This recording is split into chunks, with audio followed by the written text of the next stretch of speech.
Olá, meu irmão, minha irmã, eu sou Alberto Almeida, advogado, professor universitário e apresentador aqui do Cidadania e Justiça no Imediato. No programa de hoje, eu quero te fazer uma pergunta.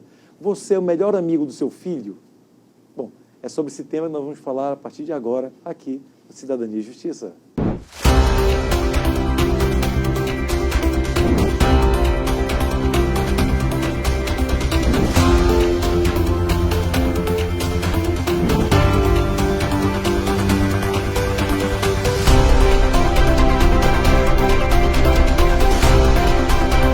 Estamos de volta no programa Cidadania e Justiça. Como falei no início, essa relação entre pais e filhos é algo que nós vamos tratar agora com a doutora Nilce Byron, ela que é psicóloga. Tudo bem, doutora Nilce? Tudo bem. E como é que é essa relação? Eu ouço muito, às vezes, na imprensa, na mídia, falar sobre pai e filho tem que ser o melhor amigo. E eu não sou o melhor amigo do meu filho. Eu tenho uma boa relação com ele, eu tenho uma boa relação com a minha filha, mas não me vejo como o melhor amigo do filho ou da filha. Eu estou certo, eu estou errado, o que seria o melhor? Bom, assim como o amor, a amizade também tem seus níveis e tem seus tipos. Então, se eu confundir a amizade que eu tenho com meu amigo de infância, meu amigo do trabalho, meu amigo da minha fase adulta, com a amizade que eu tenho que ter com meus filhos, aí eu posso ter um problema, porque eu vou sair da minha figura materna ou paterna, e aí a criança não vai ter a noção da postura que o seu pai, mãe ou seu cuidador tem que ter com ela em relação à autoridade que eles têm que ter também em casa. Eu me preocupo muito, quer dizer, eu sempre tive benção pai, benção mãe, benção avô, benção avó, até hoje é assim que eu tenho essa relação, e eu nunca disse tu para minha mãe. Olha, você isso, ou tu aquilo, nunca teve isso, sempre foi o senhor e a senhora. E hoje é comum ouvir o senhor, pai, tu faz isso, pai, ou chama, você, eu ouço muito isso. Não só dos meus filhos, eu falo de modo geral na sociedade. Isso afeta essa relação ou independe da forma de tratamento? Bom, as palavras, elas têm seus significados, mas dentro de uma família, as palavras podem ter significados próprios daquele núcleo. Então, eu não posso te dizer que sempre vai ter uma falta de respeito se faltar o senhor e a senhora. Mas, dentro de um contexto maior, dos amigos, contexto social, fica um pouco nivelado pai, mãe, filhos, quando não tem um pronome de tratamento adequado. Mas, muitas vezes, também você vai encontrar filhos chamando de senhor e senhora e, de uma outra forma, vão estar desrespeitando. Então, é um conjunto de situações, gestos, palavras e o que significa para aquela família.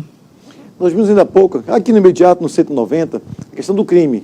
E tem o 190 diariamente mostra a atualização do que acontece na área criminal na cidade de Manaus, né?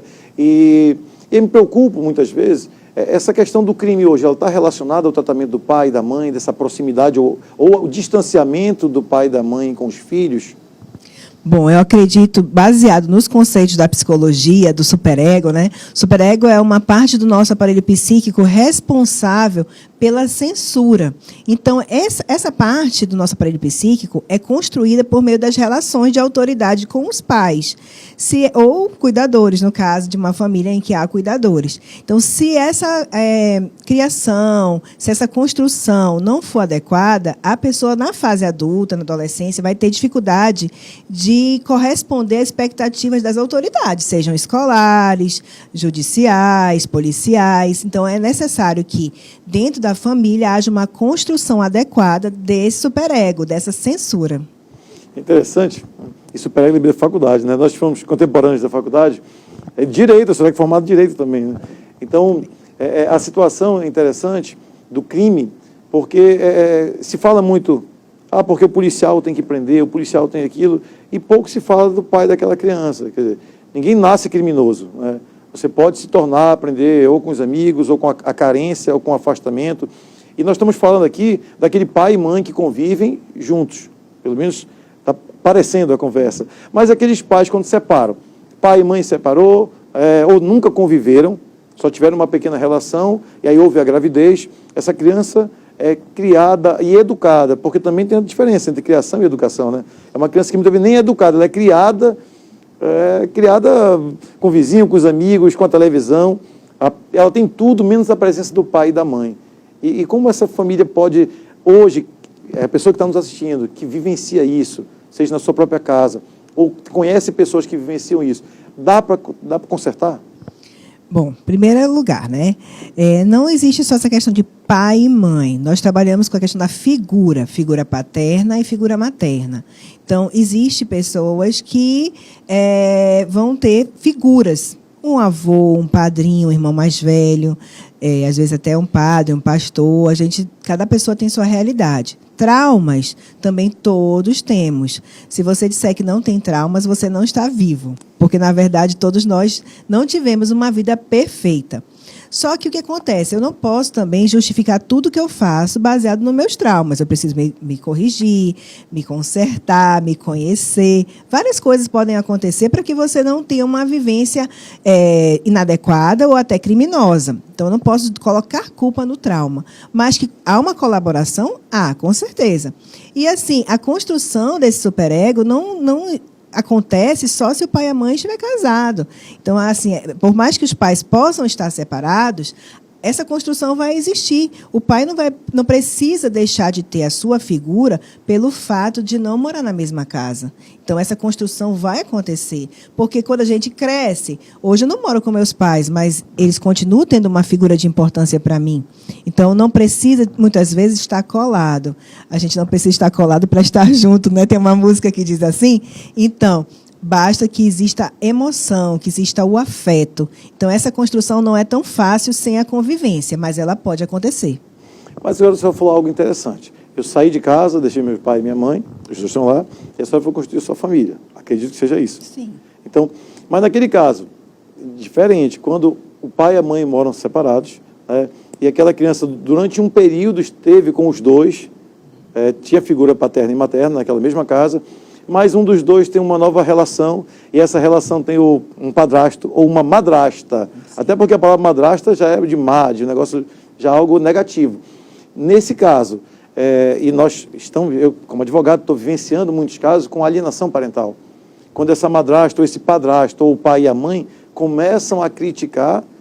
Melhor, o que é essa alienação parental, né? Bora conversar o que é alienação parental e saber até que ponto isso traz prejuízo para a criança. Bom, em primeiro lugar, eu estou rindo porque eu sou madrasta, né? Então, assim, realmente é um peso, né? É um peso e as pessoas sempre tendem a mudar. Ah, você não é uma madrasta, você é uma boa drasta, mas o mar é de mãe, né? O drasta é que mata. E aí, o que acontece? Na verdade, na separação, pode a pessoa que está fora da casa, da base da criança, não precisa deixar de ter influência sobre a vida daquela criança. O que deve existir é uma boa comunicação entre todos os envolvidos. O casal que não existe mais, as pessoas que estão sendo envolvidas nessa relação, o namorado, a namorada da mãe, namorado da mãe também pode ser, né? O namorado da mãe, a namorada do pai, todos eles têm que estar envolvidos, até mesmo o avô e a avó, porque eles podem praticar alienação parental, que é esse comportamento que você busca deixar na criança marcas para a hostilidade de um dos seus pais, né? Então, isso pode acontecer até por parte do avô e da avó. Alguns pais ficam chateados porque os filhos se separam e acabam colocando também na criança essa vontade de rejeitar um dos pais, né? Então, assim, o teu pai não quer saber de você, a sua mãe é uma irresponsável, e começam a fazer isso de forma muito repetida, e a criança acaba tendo um comportamento de hostilidade, de rejeição. Então, não é somente a madrasta ou padrasto, mas qualquer pessoa envolvida próxima daquela família que pode colocar na criança, tendo algum tipo de influência sobre a criança, colocar naquela criança um peso que não é dela, um peso que acabou a conjugalidade, mas a parentalidade continua. Então, isso é importante que a gente tente entender. Todos os envolvidos precisam entender que eles não podem se perder nesse caminho. E até aquele ex-marido, ex-namorado, ex-namorada, que percebe que alguém na família, algum amigo, está jogando aquela carga negativa para a criança, para causar uma indisposição entre a criança e o pai ou a mãe, ele também, não vou dizer ser penalizado, mas ele pode estar penalizando aquela criança. Eu lembro que eu sou filho de pais separados, e eu lembro de um filme, eu gosto de filme chamado Falcão, do Sylvester Stallone. Acho que foi final da década de 80, início da década de 90, esse filme, onde o pai e a mãe era rica, estava em fase terminal, num câncer, e o pai era caminhoneiro. E o avô não deixava as cartas chegar, não é porque não tinha WhatsApp, não deixava as cartas chegar. E a criança cresceu achando que tinha sido abandonada pelo pai, que o pai era mau, que era ruim. Então, isso também é alienação parental, né? Com certeza, você impedir que a criança tenha acesso, que ela crie na sua fantasia uma ideia de que houve o abandono, o que acontece geralmente, Alberto? É que as pessoas querem zerar a vida da criança. Elas querem zerar para começar uma nova vida. É um sentimento egoísta de quem está chegando na vida da pessoa, seja na adoção, ou seja também na questão de um novo casamento. A pessoa quer zerar porque acha que dessa forma vai conseguir um lugar no coração daquela criança. Então, essa tendência egoísta do adulto pode trazer mais feridas. O ideal é que todos possam, de uma maneira adequada, se comunicar e possam construir naquela criança uma realidade nova. Hoje nós não temos mais só famílias de margarina, né? Família nuclear, pai, mãe, filhos. Não, nós temos várias composições de família. Então, é natural que a gente aprenda a viver nessas novas composições. Então, por isso que eu não preciso zerar a vida da criança. A criança pode ter novas formas de afeto.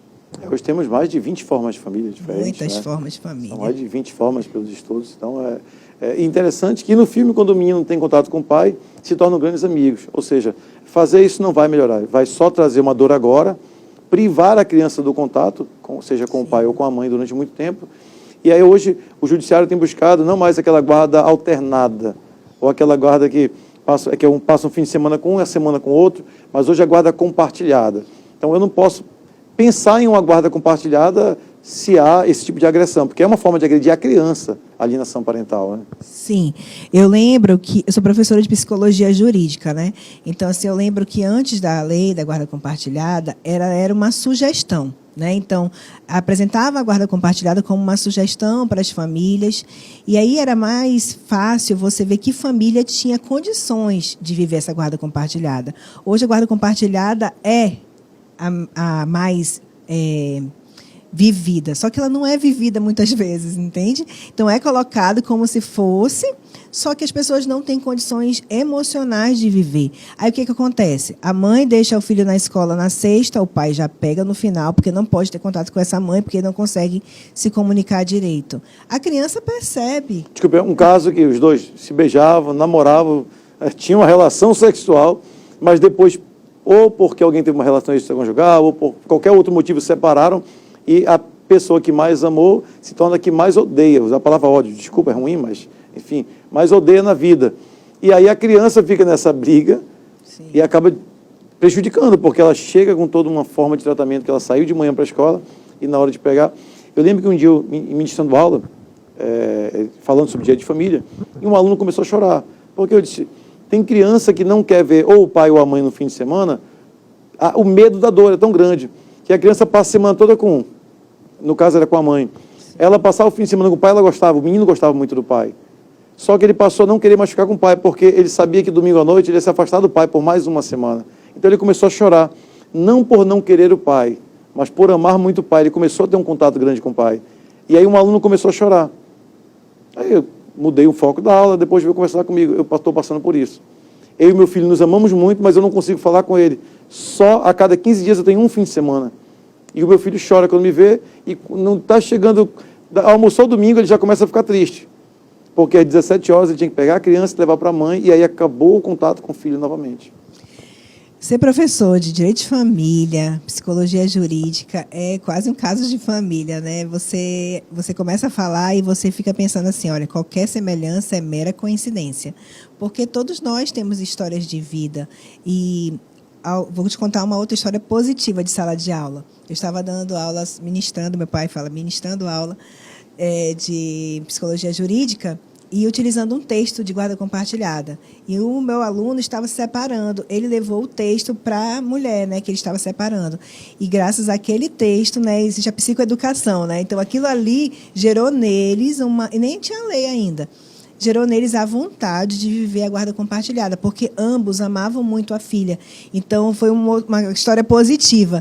Do mesmo jeito como a sala de aula traz à tona, né, alguns problemas, algumas situações que os alunos vivenciam, nós, como professores, podemos, assim também como programa de TV, trazer de uma maneira educativa algumas sugestões para que essas pessoas possam passar pelas situações de uma maneira mais, vamos dizer assim, positiva mesmo, porque os problemas vão existir.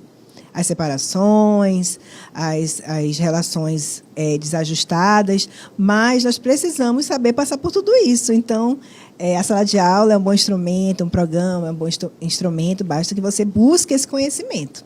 E aí, você que está chegando agora, você que está assistindo o programa, convidamos a compartilhar o nosso programa para que mais pessoas tenham acesso à informação. Nós estamos aqui para mostrar e tentar ajudar, prevenir o problema. Você vai falar agora, porque esperar pela lei, por exemplo. E o que é a lei? Eu lembro que algumas vezes eu em palestra e pergunto sobre o que é a lei, as pessoas falam, porque a lei, tudo é lei. Então, eu perguntava, e eu pergunto com frequência nas palestras, vocês confiam em política? Aí eu ouço muita gente ainda falar que não confia. Às vezes, é quase que unanimidade, não confia. Mas quem é que faz as leis no Brasil? Pois não é. Então, quer dizer, se vocês dois, você marido e mulher, na hora da separação não conseguem resolver o problema sobre a educação do filho que vocês resolveram gerar, aí vocês vão passar para a lei que um político redigiu. Verdade. Então, o que a senhora está falando é extremamente importante que os casais, quando começarem a ter conflito, o ideal é que não separem. Mas se vão separar, que conversem ainda mais do que conversavam na época do namoro, né? Eu também sou policial civil, então algumas situações de família acabam gerando problemas policiais. E um dia desse, uma briga de casal acabou gerando que a mulher ficou presa, né? Porque ela que agrediu e fez uma série de outras situações. E lá para as tantas, o marido depois veio trazer colchão e um monte de coisa. Eu falei, senhor, não tem como a gente receber tudo isso. Mas a senhora precisa de bom senso. Eu falei, o bom senso precisava ter existido lá na sua casa. Lá, quando era uma situação de família. Agora, que infelizmente, o senhor está numa outra situação, numa condição de visitante de uma pessoa que está detida, não tem como receber esses materiais. Então, assim, as pessoas perdem o equilíbrio nas suas relações familiares, geram um problema criminal, e aí parece que tarde demais para consertar. Eu falei, olha, espere que sua esposa saia, quem sabe ela sai na audiência de custódia, e aí o senhor tenta novamente fazer alguma coisa boa pela sua família, mas no momento eu não posso ajudar o senhor. Então, assim, a gente pensa que o Dia de Família não vai parar nas páginas criminais. Com certeza, né? Inclusive, minha dissertação de mestrado era sobre isso, que a mediação de conflitos, em caso onde há violência, elas evitam algumas coisas. E a mediação cível, porque quando a mulher vai lá pedir a pensão, ou vai ter a visita, o rapaz vai pegar o filho, sempre tem uma confusão que acaba chegando na polícia. Então, como que a questão familiar, se ela não for resolvida da melhor maneira, ela vai acabar gerando problema criminal. Então, a gente precisa ter esse cuidado. A prevenção é isso, né? Não é só direito de família também vai chegando na polícia. Pois é, nós somos professores, em sala de aula é mais fácil falar, e o aluno está ali para aprender, isso ali que é academia, deixa o pré-conceito, vamos criar novos conceitos aqui dentro, e o aluno ouve com mais facilidade.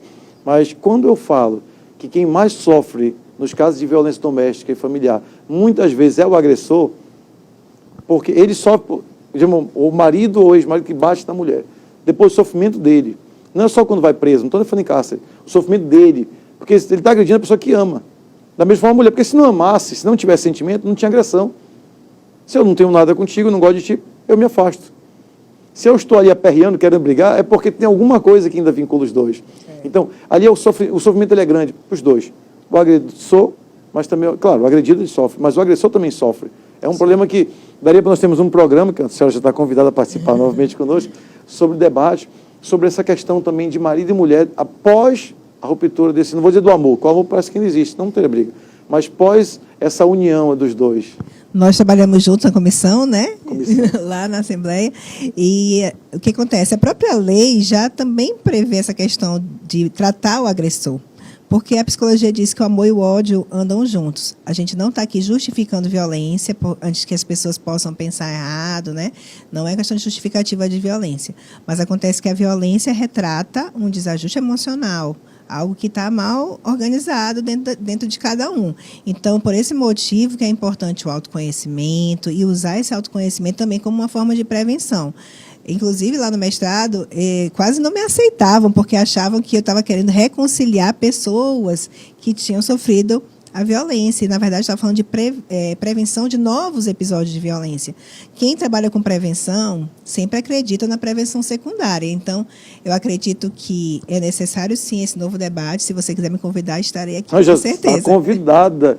Eu lembro que a primeira vez que eu Depois de um tempo, eu assumi a comissão da... Fui o primeiro homem a assumir a coordenação da Comissão da Mulher, da Família e do Idoso da Assembleia do Estado do Amazonas. E na primeira reunião foi complicado, porque algumas mulheres não aceitavam. Mas um homem aqui, disse, mas eu gosto de mulher, eu sou filho de mãe, tenho uma irmã, né? Sou casada com mulher, porque eu sou hétero, eu falei, e tenho uma filha mulher. Então, assim, a minha vida toda é com mulher. Então, eu acredito que ame mulher ao ponto de não tratar a mulher mal, de não ser ruim. Então, vamos aqui, a experiência de cada um para nós ajudarmos tanto conciliar que eles já estão conflitando, como prevenir, que eu acho que o principal é a prevenção, para que a violência não ocorra, né? Para que você lute pela causa do outro, você não precisa ser o outro. Né? Também. Então, acredito que eu sou mãe de meninos, sou mãe de coração e mãe de barriga. Então, assim, quando eu educo meus filhos, eu educo para que eles tratem a sua namorada, a sua noiva, a sua futura esposa de uma maneira adequada. Então, não é porque... Já pensou se eu acreditasse que nenhum homem tivesse jeito ou não prestasse? Eu sou mãe de meninos, então eu não vejo dessa maneira. E acredito que um homem tem, sim, que lutar pelos direitos da mulher e, principalmente, buscar isso na sua vivência, com a sua própria família. A senhora falou agora algo que eu tenho duas situações que eu acho interessante. Uma é que eu ouvi vários pais, e conversava em palestras, dizia, quando um menino chega em casa, meu filho, menino com 5, 6 anos, quantas namoradas você tem na escola? Sempre no plural. E quando a menina tem namorado, minha filha vai ser freira, ela não vai nem namorar. Então, o menino, muitas vezes, educado pelo pai e até pela mãe, sim, falando uma pluralidade de relacionamentos. Sim. E aí, depois, quando se torna adulto, esse é um safado porque tem muita mulher. Da mesma forma, é quando o homem também, um colega, fala da mulher do outro. Rapaz, a mulher dele deve ser muito danada. E aí, critica. E um belo dia eu perguntei, a tua mulher é correta? Ele disse, claro, mas só a tua. Nenhuma outra mulher do mundo presta. Então, esses comentários que nós ouvimos muito, principalmente em mesa de bar, eu não bebo assim, mas, enfim, paro para conversar, e quando conversa, ouço isso, com certa frequência. Isso, ou sofro uma certa discriminação também, por tentar fazer diferente, falar diferente. Né? Porque o perigoso é generalizar. Toda mulher, todo homem, toda polícia, todo político, a generalização é sempre perigosa. Então, cada pessoa tem sua história de vida, e a sua história de vida imprime também uma vontade de lutar por alguém. E nem sempre a luta é pela questão da empatia também. Você não precisa passar pela dor. Você pode ter empatia e buscar, da sua forma, com o que você tem, suas ferramentas pessoais, profissionais, ajudar naquela causa. Nós acabamos abrindo assim, um pouco o tema, mas é porque tem muita coisa. Vamos começar a fechar um pouco o sistema em outros programas. A senhora já está convidada a participar conosco. Nosso tempo é curto, mas isso que é legal. E eu convido você já a partilhar cada vez mais e compartilhar no Face, no Instagram, no WhatsApp, para que mais pessoas assistam e tenham um pouco mais de contato com esse conhecimento. Obrigado. Obrigada, Alberto. Eu acredito assim, que a vida, a psicologia, ela tem essa possibilidade de você abrir mesmo. Mas acredito que, de alguma forma, o que nós conversamos aqui poderá contribuir para as pessoas que estão juntas, separadas, divorciando. E eu agradeço muito o convite. Eu que agradeço. E aquelas que estão começando a namorar e pensando em casar também. Essa é uma forma de prevenir. Então, muito obrigado. Deus abençoe você, sua família. Espero que tenha gostado. Convido novamente a compartilhar o nosso programa e a sugerir também novos temas. Fique com Deus. Paz e bem.